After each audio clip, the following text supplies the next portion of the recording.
Hello, my beautiful people. Good evening to you. Listen to me and listen to me carefully now. If you want to know the heart of a man or the heart of a woman truly, or the attitude, which really is a part of your heart, and your soul, the attitude of somebody, and to know if they're really in your corner or not, a simple test.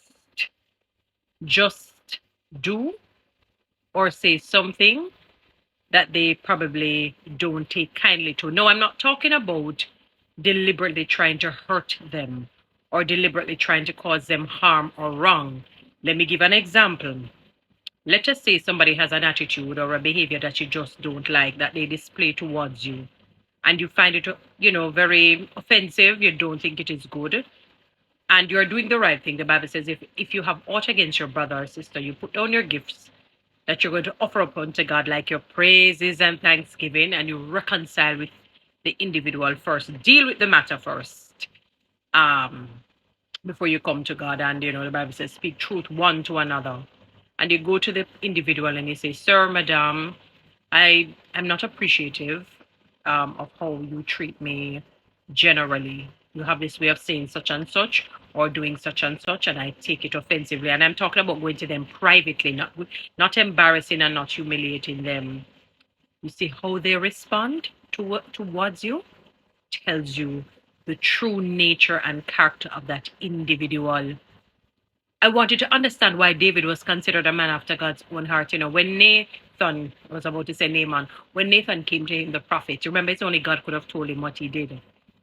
And he had to come respectful, nevertheless, and gave him in a parable and said, King David, what would you do with a man like that who has so many things? He has so many things, and the one that has one, he takes the one. So that man should be dead. And Nathan said, King, that man is actually you. And David right away knew what he was talking about. And David immediately humbled himself before God in front of this man as a king. As a king is like the president of the United States or the prime minister of a country humbling himself before a regular person, crying and saying, Oh God, I've sinned against you and only you. That his response tells me that that really is a true man of God. So you want to know somebody? Just go to them about their attitude or their behavior. Go to them and say, I don't. And go to them, not embarrassing them, go to them by themselves. And trust me, how they respond tells you one, their maturity level, two, if that person is for you or not for you. Follow me on TikTok, subscribe to my YouTube channel, and